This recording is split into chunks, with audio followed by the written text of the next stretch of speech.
sintonía es la que abre la puerta al misterio. Juanca Romero Asmes, muy buenos días. Muy buenos días. Pablo Gandía, buenos días de nuevo. Buenos días de nuevo. Hoy me vas a llevar hasta La Palma, ¿no? Sí, yo no, Juanca. ¿Tú no, Juanca? Juanca, Bueno, Juanca, ¿qué pasa en La Palma? Nos vamos los tres hasta La Palma, ¿no? Exacto, nos vamos los tres hasta La Palma. Hablar del alma de Tacande. Nos vamos hacia la isla de La Palma a hablar del alma de Tacande, que en La Palma forma parte del enraizado cultural, pero que a la mayoría de los canarios no tiene por qué sonarnos, ¿no? A veces los que nos dedicamos a algo concreto damos por hecho que todo el mundo sabe de lo que tú frecuentas o hablas, ¿no? Y no es así. Por eso viene aquí este expediente del alma de Tacande, que nos va a llevar hasta el siglo XVII, pero que hasta nuestros días se sigue reconociendo como un hecho verídico, como un hecho que ocurrió. Antes de entrar en antena estaba yo enseñando aquí algunos documentos relacionados con ese expediente, partidas de matrimonio, partidas de bautismo, en fin, documentos que certifican en parte mucho de lo que hoy vamos a conocer en este caso en la radio, ¿no? Por cierto, un tema que nos viene por un oyente que nos lo propuso hace ya alguna que otra semana, Juanca. Recordamos el número de WhatsApp también para que nos hagan llegar preguntas sobre este expediente que vamos a abordar hoy, también propuestas para posibles temas que podamos abordar en la antena, el 677-926015, 677-926015, a ver si también invocamos a ese oyente que no recordamos quién fue quien nos lo envió, pero que seguro que está muy pendiente en la antena de Radio Club Tenerife por esta alma de Tacande. Y que normalmente cuando alguien, un oyente en este caso, te propone un tema,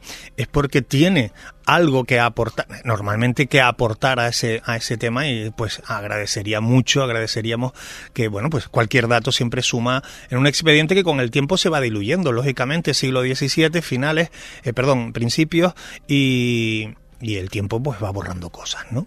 Bautiza, no sé si tú o el gremio, el grupo de investigadores de lo misterioso, de lo oculto, de todos estos expedientes en Canarias, como uno de los primeros, o si no el primero de España.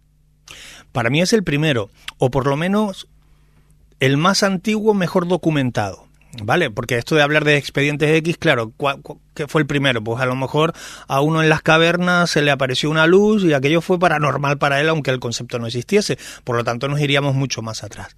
Pero cuando hablamos de que es el primer expediente X español, habría que añadir, creo que mejor documentado, porque queda recogido por escrito aquello que ocurrió, y lo que ocurrió se prolonga a lo largo de los días. Estamos hablando, nos situamos en el 30 de enero de 1628, el otro día para algunos, ¿no? Depende. Y hablamos de fenómenos que se producen, fenómenos anómalos, en el interior de la hacienda de Tacande o de una finca en Tacande. Estos fenómenos se prolongan durante 87 días, ¿vale? Y, como digo, queda perfectamente documentado no solo por la oralidad, sino también por documentos de la propia Iglesia. Por lo tanto, sí, podemos decir que es el expediente X mejor documentado de la historia, por lo menos eso sí. ¿Y a ti qué te llevó, Juanca, a interesarte por la leyenda del alma de Tacande? Miguel Ángel, mi pasión, hablar, es decir, la oralidad. Y soy muy pesado, yo creo que aquí ya lo he dicho alguna vez, ¿no? Cuando tú te sientas con un viejito, lo digo con mucho cariño, con una viejita, a que te cuente sus historias o las historias que sus padres le contaron, estás accediendo a un libro que inevitablemente va a quedar inacabado en algún momento.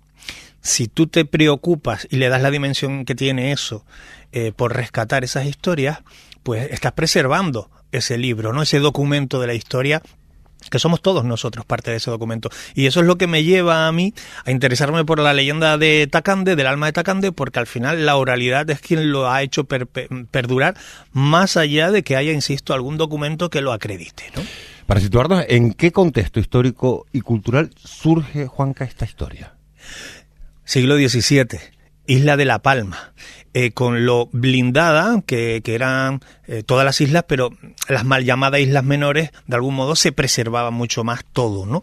Y en ese contexto nos vamos a encontrar que las creencias populares, las supersticiones, están muy arraigadas al día a día, ¿no? Ese es el contexto histórico, ahí es donde surge. De hecho, Viera y Clavijo documentó este caso, que Viera y Clavijo no era un cualquiera que pasaba por ahí, ¿no? Y él documenta este caso y, de algún modo, refuerza la interpretación que se daba a las almas en penas en ese contexto histórico, es decir, la importancia de un alma en pena en el día a día de, digamos, la población palmera en este caso, ¿no? Vamos a ubicarlo en el mapa, como siempre hacemos. Sacamos el móvil, entramos en Maps, o los antiguos sacan ese mapa, lo van desplegando poco a poco. ¿Dónde ponemos el dedito, Juanca? Bueno, lo pueden hacer ahora si quieren. Yo les intento explicar. Básicamente, quien ha estado en La Palma lo va a encontrar rápido, porque nos vamos hacia el municipio del Paso. Para que lo entendamos, bajando por la carretera de la Cumbre, que si ya todo esto lo vamos a entender, hacia el Paso. A la izquierda, bajando, hay una carretera que se llama Carretera General Padrón. Nos metemos por esa carretera y ahí nos vamos a encontrar, ahora ya en otro estado penoso, porque además del tiempo sufrió incendios, etcétera, nos encontramos una casa de unos 22 metros de largo, 6 metros de ancho aproximadamente, unos 2 metros de altura, es decir, una gran casona de aquellas que se construían en Canarias en otra época, y nos vamos a encontrar esa casona con 2 puertas, ¿no? Nos da la dimensión de lo que fue esa casa, ¿no? Orientadas en diferentes sentidos. Bien, hoy es fácil encontrarla, todo el mundo la conoce y te van a señalar, la gente de allí te va a decir es allí, pero no esperen encontrarse una gran mansión, nunca lo fue, ni siquiera esperen encontrársela en buen estado, no está en buen estado. O sea que está prácticamente en estado de ruina, no vive nadie dentro. No, aunque se cuida porque es un bien de interés, pero bueno, estamos acostumbrados en Canarias a que esto de los bienes de interés cultural, no por serlo se preserva, quiero decir, la mayoría, y esto es una opinión muy personal, la mayoría de los bienes de interés cultural están en un estado penoso y lamentable, ¿no? Lo cual no sé si es buena noticia que te declaren bien de interés cultural, pero eso es una cosa muy, muy mía, ¿no? Entonces, ahí en esa zona, en los Altos del Paso, es donde nos vamos a encontrar esta casa. ¿Y qué cuentan esos muros? ¿O los restos que quedan? Pues fíjate que cuando comienzan los fenómenos, porque insisto, se prolongan durante 87 días, lo primero que ocurre, lo primero que empieza a reportarse, y todos los que vivían allí eran testigos, incluso vecinos, a los que ven para que veas y escuche esto, ¿no? Lo primero que empieza a verse es como un niño que vivía en esa casa, un bebé, se arrulla solo, es decir, el camastro, la pequeña cura, esto parece de película, se mueve solo, ¿no? Se acuna, la cuna se movía solo. Se oían pequeñas melodías, dulces cantos, como voces, ¿no? Y claro, la gente empieza, dentro de lo que anómalo de aquello, empiezan a normalizarlo durante todos esos días, porque pensaban, dice, bueno, pues esto es un alma en pena, que era a lo que se solía señalar, ¿no? Se escuchaban tamborcillos tocando, panderos, castañuelas. Hay quien dice que llegaron a escuchar voces de mujeres invisibles que cantaban el villancico de lo divino, ¿no? A pesar de que la época no acompañaba, ya estamos de enero hacia febrero y marzo, ¿no? Y lo escuchaban claramente. De hecho, queda documentado cómo se escuchaban frases como María lo envuelve, José lo arrulla, etcétera, frases de este tema, ¿no? Bueno, pues esos son los primeros fenómenos. Aquello empieza a inquietar mucho a la gente hasta que llega un día clave ya en el mes de abril. Esa fecha es el 26 de abril de 1628. ¿Por qué es una fecha clave, Juanca, en esta historia? Porque el alma, vamos a llamarla así, habló. Ese es el punto de inflexión. Hasta el momento, pues eran movimientos, ruidos, pequeños sonidos, pero era algo como muy etéreo. Pero el 26 de abril de 1628, el alma habla y dice o pide que subiera hasta la casa, desde la parroquia de Nuestra Señora de los Remedios, en los llanos de Aridane, que subiera Fray Juan Montiel. Este era el confesor que ayudaba ahí en el curato del lugar, que subiera hasta la casa de Tacande. Y que le hicieran saber al fraile antes de subir que no tuviese temor, que ella era un alma cristiana, pero que subiese con la estola, con el relicario, y que lo hiciese inmediatamente. Oye, y el fraile lo hizo. Dice, pues aquí voy a hacer una especie, yo me río, pero no es de broma, ¿no? Una especie de exorcismo, ¿no? A esto se me invita. Y él corrió, dice que subió hasta la casa en caballo, ¿no? Bueno, según la tradición, el fraile lo que hace es realizar algún tipo de rito exorcista en el lugar, con agua bendita, ahuyentando a espíritus malignos que pudiesen haber allí.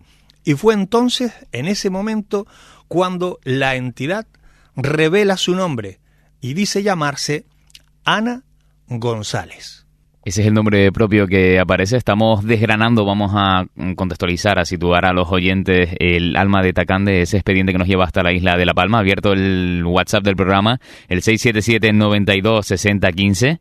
Ana González. ¿Quién era Ana González? Ana González, que aparte de ser el alma que se manifestó y reconocía serlo, existió. Ana González, la conocían como la Heradora. Yo he buscado mucho esto de la Heradora y hay 1000 versiones, porque va con H, ¿no? Y era de la tierra va sin H, si tenía que ver con esto, si tenía que ver con alguien relacionado con los males. Bueno, hay muchas versiones. En cualquier caso, era conocida como Ana González la Heradora, que era una mujer que vivió en esa hacienda, la hacienda de Tacande, y que dicen que en vida era una persona cercana con todo el mundo, y que la leyenda relata que Ana murió durante el parto de ese bebé al que acuna, dejando a ese recién nacido al que finalmente lo bautizaron como Salvador. Buscando la documentación, accedo a los archivos y encuentro efectivamente que existe la partida de bautismo, por aquí anda, de este niño. Es decir, el niño no forma parte de la leyenda, el niño existió, y Ana González era, pues eso, la madre fallecida en el momento del parto de esta criatura, ¿no? Y aquí aparece también otro nombre propio. El del fraile, quizás, ¿no? Claro, Fray Juan Montiel. Este hombre es pieza clave, ¿no? Este que subió a caballo a todas luces y a toda velocidad, ¿no? ¿Por qué es clave este hombre? Bueno, porque se convierte literalmente en el confesor de esta alma en pena. Yo sé que para las mentes científicas, por lo tanto cuadriculadas por lo general, contar este tipo de historias parece imposible que hayan sido ciertas, pero lo interesante no es eso. Lo interesante es que se reconoce como cierta por el pueblo, ¿no? Bueno, ¿por qué Fray Juan Montiel es clave? Porque empieza a establecerse una conversación entre el alma y el fraile. Y aquí hay un montón de cosas claves, ¿no? El alma empieza a hacer peticiones, ¿no? El alma, y esto si me lo permiten, lo digo brevemente, pero literal, para que ustedes vean que está todo recogido, ¿no? El alma dice, ya se acerca la hora. Y le dice al fraile, trate de echar asperges, es decir, los ajumerios, ¿no? Ahí con el ramaje, ¿no? Y decir salmos para ahuyentar lo malo, que quiero declarar quién soy. Esto le dice el alma. El fraile le pregunta y dice, hija mía, ¿apartóse ya el espíritu malo? Y el alma le responde, ya se apartó de mí. El fraile le dice, pues ya podréis decirnos quién sois, y qué es lo que queréis. El fraile ahí ya le increpa y le pregunta quién eres. Y es cuando ella reconoce, aquí, soy Ana González la Heradora. Claro, esto ocurre con personas presentes. Hay más testigos aparte del fraile, ¿no? Ella pidió que le trajeran a su hijo y le susurró, aquí la voz se atenúa y dice, hijo, pedazo de mi corazón, chiquito y por criar. Ella empieza a sollozar el alma y añade que Dios me lo cuide, y se calma ese sollozo. Bueno, insisto, estos son pequeñas porciones de esa amplísima conversación que se genera, ¿no? Luego empieza a pedir que algunos miembros de la familia vengan hacia ella, hacia donde estaba el fraile con la voz, para el alma pedir disculpas por daños que le había hecho, malas interpretaciones. Incluso manda a llamar a una sobrina, a Juana Gutiérrez, porque por lo visto en vida la acusó de estar, con los términos de la época, preñada, ¿no? Así aparece escrito, y le pide perdón por las formas y por haber dudado de ella. Bueno, al final, insisto, hace confesión, ¿no? Y pide incluso 3 romerías. Esto también es importante porque aquí la conexión cristiana ya es total, claro, no solo por el fraile, ¿no? Pide una romería para Santa Lucía por una de sus hijas, tenía más hijos, por su hija María, que nació con un grano en el ojo, y le pide esa romería. Pide una segunda romería a San Blas por su hijo Luis, que había estado enfermo de, bueno, lo llamaban esquencia en el momento, esto viene a ser las amigdalitis de hoy, ¿no? Y por último pide una tercera romería a San Amaro por su hijo Juan, que cayó a una pared y se desconcertó, decíamos, que se quedó hecho gofio, ¿no? Bueno, como ven, como escuchan, se establece una conversación muy larga que finalmente, hay que decirlo, acaba con el fraile preguntándole, bueno, ¿algo más que decir?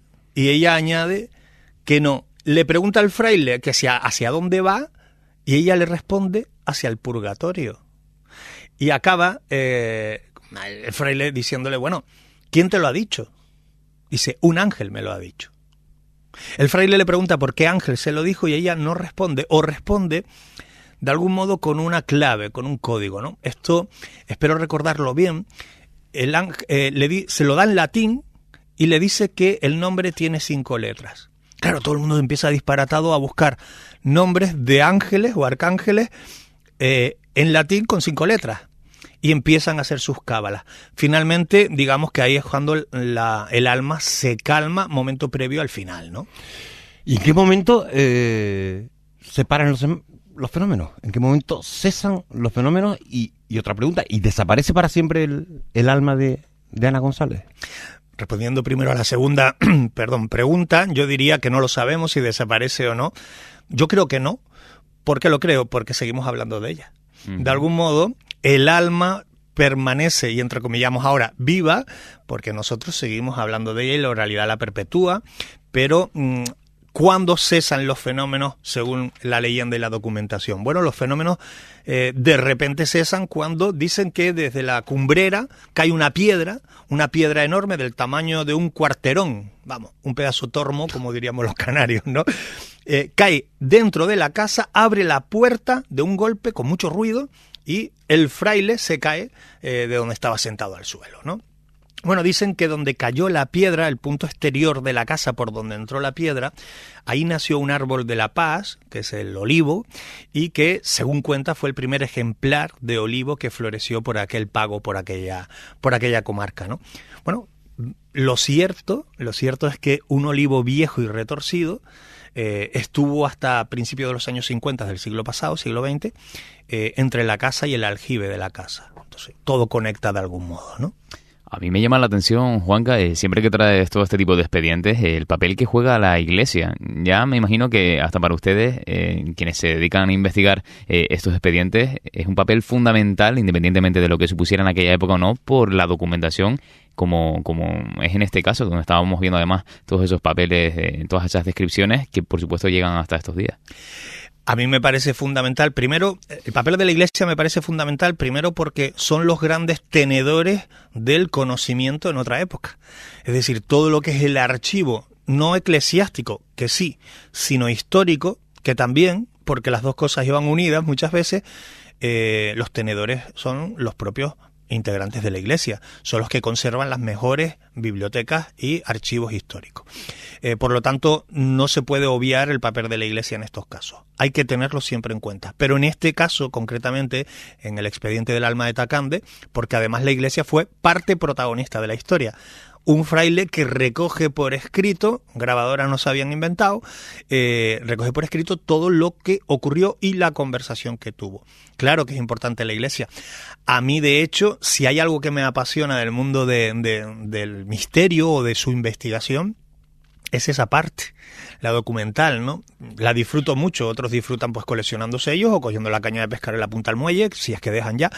Pero yo disfruto mucho rascando esos papeles, y no solo rascándolos, sino oliéndolos, cosas que ya el médico me dijo no lo hagas porque tú eres asmático y eso no es bueno. Pero ese olor a papel viejo que tiene cosas que contarte, eso es mágico, eso es único. Ahora iremos con las conclusiones de este expediente del alma de Tacande, Juanca, pero vamos aquí con algunas definiciones. Poltergeist, ¿cómo definimos esto? ¿Lo podemos encasillar ahí dentro? Sí, ¿no? Hay quien dice que sí, que se trataría de un poltergeist. Para que no sepa lo que es esto, estaríamos hablando en esencia y muy simplificado, que los puristas no se enfaden, de fantasmas o espectros o entidades burlonas, que vienen a hacerte la broma, a fastidiarte el día, a hacerte la coña, que se dice, ¿no? Entidades juguetonas, esto sería el poltergeist, ¿no? Yo no estoy de acuerdo con ese término para este expediente porque nuestra protagonista, ese alma, no vino a vacilarle a nadie, así no queda recogido, no vino a causar temor para pasarlo bien de algún modo, aunque podría parecerlo. Para mí, esto se trata de un caso de aparición o de alma en pena, creamos o no en esto, porque hay muchos casos que sí están perfectamente documentados. El alma en pena, en esencia, sería el espíritu, en este caso de Ana González. El alma en pena necesita el perdón de sus pecados según qué religión de una manera u otra, ¿no? Y solicita misas para llegar a su descanso final. En este caso, Ana González cumple esto. Bueno, necesita misas, pidió romerías. Es que llamó a un fraile para que la confesara. Quiero decir, aquí estaríamos hablando más de alma en pena que del fenómeno poltergeist, ¿no? ¿Qué papel juega esta leyenda en la identidad cultural de La Palma? Uy, importantísimo, importantísimo. Fíjate hasta qué punto que se han hecho películas. Se ha escrito cantidad de artículos periodísticos, incluyendo episodios en libros. Es decir, la identidad cultural de La Palma, sin el alma de Tacande, no se entendería ni al revés, ¿no? Está enraizado, ¿no? Porque además el pueblo se ha encargado de forma instintiva, natural y noble de preservar esta leyenda. Es más, pido disculpas porque siempre habrá quien la leyenda la haya escuchado a lo mejor con otros parámetros, pero no olvidemos que aun siendo un hecho histórico documentado hasta donde se pudo, tiene grandes dosis de leyenda. Y la oralidad la transmite de aquella manera y te puede llegar de 1000 formas. Por eso digo que no es que la leyenda la pueda contar a alguien mal porque no la conocía así. Es que la conoció de modo distinto, ¿no? Y al final sirve también de una atracción para los visitantes, cosa que yo creo que es positiva, que existió un proyecto, y no sé si todavía existe, porque los proyectos siempre me dan miedo cuando salen, pero me da pánico cuando no se ejecutan, ¿no? Y esto suele también ocurrir, de acondicionar la casa como centro de interpretación de la leyenda de la isla de La Palma. Porque está plagada la isla de La Palma de historias que contar, ¿no? Y eso me parece una medida inteligente, solo que hay que llevarla a cabo, ¿no? Bueno, el visitante, hay un turismo local, interior y exterior interesado por estos temas. Ya lo dije una vez aquí, es que yo viajo a ciudades buscando sus misterios y me alojo en hoteles donde intento alojarme, digo, si hay alguna historia asociada al propio hotel. Esto no lo hace Juanca Romero el loco, sino que hay un turismo muy potente que nos dedicamos a esto. Hemos visto que también hay un tipo de turismo enfocado a los cementerios incluso. Sí. Bueno, a veces lo cuento yo esto. A ver, yo cuando viajo, si mi viaje dura más de 3 días, a una localidad, a un lugar que no conozco lo suficiente, si dura más de 3 días, dedico un día a visitar su cementerio. Y dirá, qué tétrico por la mañana, por favor. No, volvamos a lo que yo decía al principio y puede servir para cerrar un círculo, ¿no? Al igual que la gente mayor es un libro abierto, un cementerio es un libro de historia. Si vas buscando, aquí hay muertos hay. Efectivamente, hay difuntos. Y lo que queda, no nos engañemos, el cuerpo es cuerpo y se pudre. Ahora bien, ¿quiénes son? ¿Quiénes fueron? ¿Por qué su lápida o su cripta tiene esta forma o este símbolo? Este es de una familia con este apellido extraño. ¿Quiénes fueron? Vamos a empezar. Ese es el detonante para abrir las páginas de un libro y te encuentras un montón de sorpresas, como por ejemplo en el Puerto de la Cruz, en el cementerio inglés en su día, descubrí a un personaje que no parecía inglés por su nombre y su apellido y resulta que era un cristiano dentro del cementerio protestante. Una anomalía. Y cuando empiezas a tirar del hilo descubres que este señor, bueno, es una historia distinta, pero bueno, era masón, no lo quisieron los cristianos aparcar o enterrar en el cementerio que le correspondía y los ingleses lo acogieron. Esto se descubre solo si visitas un cementerio. Y los cementerios, hay auténticos cementerios o camposantos realmente brutales para descubrir. Tú estuviste en una ocasión en una conferencia mía, Planeta Funerario, y ahí yo mencionaba al principio algunos de estos camposantos que son para peregrinar, o sea, que son realmente bellos dentro del romanticismo que tiene un camposanto, ¿no? ¿Qué cementerio de Canarias pondrías como el más curioso, Juanca? Esto sí que me cuesta. Te diría que sí. Es que todos tienen sus cositas, ¿no? Me cuesta mucho. Por ejemplo, el cementerio cristiano de la Orotava está plagado de guiños históricos extraños, esotéricos, incluso bastante curiosos, pero tenemos aquí uno muy cercano de los estudios, el de, siempre me dejo un santo detrás, el de San Rafael, y tiene otro santo asociado, ¿no? El que está por encima del mercado, que abren poco. Ahí nos vamos a encontrar, ahí está Secundino Delgado, creo recordar, ¿no? Y si me equivoco me disculpan, pero nos vamos a encontrar un montón de claves masónicas que dices tú, pero esto lo pusieron adrede aquí. No, coincide que la buena gente que fue enterrada ahí y algún maluco también hay por esa zona, pues dejaban en su sepulcro su seña de identidad, su marca, para que fuese masón en este caso reconociese que ahí hay un hermano, ¿no? Hay muchos, curiosos, pero estos podrían ser uno. El de la Orotava es brutal.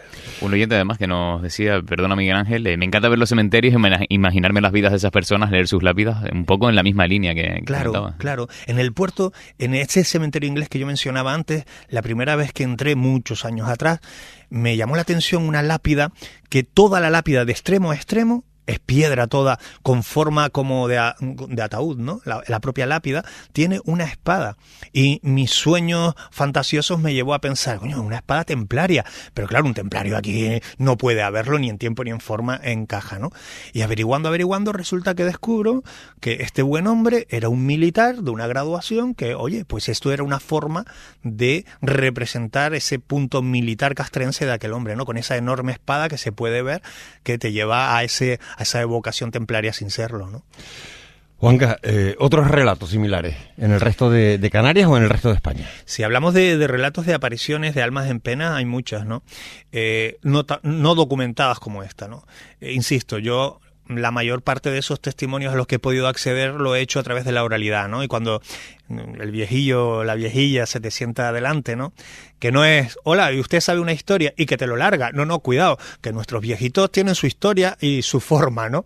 A mí hay algunos que me han saqueado la cartera. Esto lo cuento a petit comité, lo digo, coño, el caso de un señor en un pueblo del sur, ¿no? Digo, ¿usted sabe algo sobre el Cristo Negro de San Juan en Güímar? Sí, hombre, sí, claro que sí. Sí, yo te lo cuento. ¿Qué me quiere contar? Dice, vamos a echarnos un vinito y te lo cuento, ¿no? Entonces fuimos a la venta bar, y cuando llegó dice, pon un vinito al muchacho de la ciudad, que esto me hace mucha gracia, ¿no? Porque te identifican enseguida.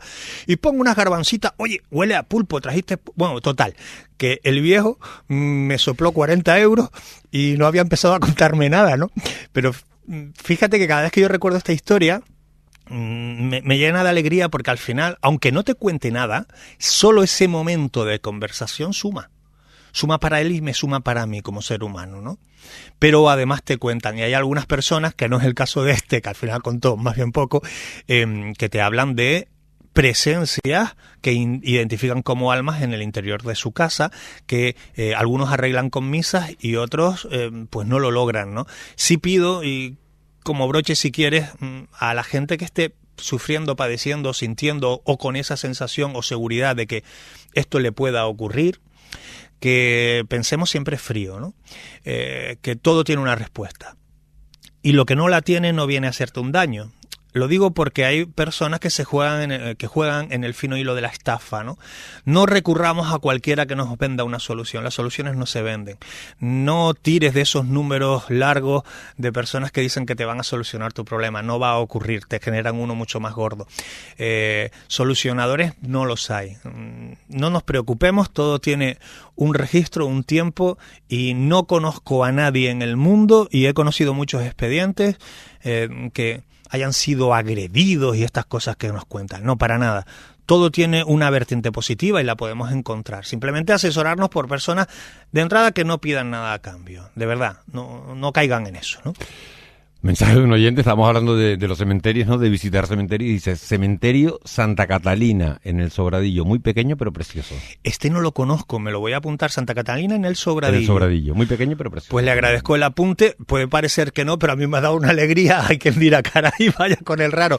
Pues porque claro, sí, que diga, hay cementerios que se me han escapado y que no conozco. Claro, porque de algún modo me está diciendo, hay un libro que cuenta cosas muy chulas. Me acaba de decir eso el oyente. Pues ese es el libro que voy a abrir en su momento. Juanca, ¿dónde te localizamos? Porque al final siempre nos atrapas con las historias y al final siempre aparece un oyente que dice, ¿y dónde lo puedo localizar? ¿Cómo puedo hacer una ruta con él? Bueno, los fines de semana siempre estamos haciendo rutas misteriosas. Este fin de semana, hoy y mañana en La Laguna, el domingo en La Orotava, a través de rutasmisteriosas.es o en juancarromero.com. Y se va acercando el aniversario del accidente de los rodeos. En 2 semanas, sí, el día 27 de marzo, si quieren, creo que aquí ya lo comentamos, el viernes 28, si nos cuadra, y lo ven ustedes oportuno, podemos hablar de ese caso, de ese expediente y de su vertiente misteriosa también, si quiere. Queremos. Así que estaremos pendientes. Juan Romero, un placer, como siempre. Buen fin de semana. Buen fin de semana.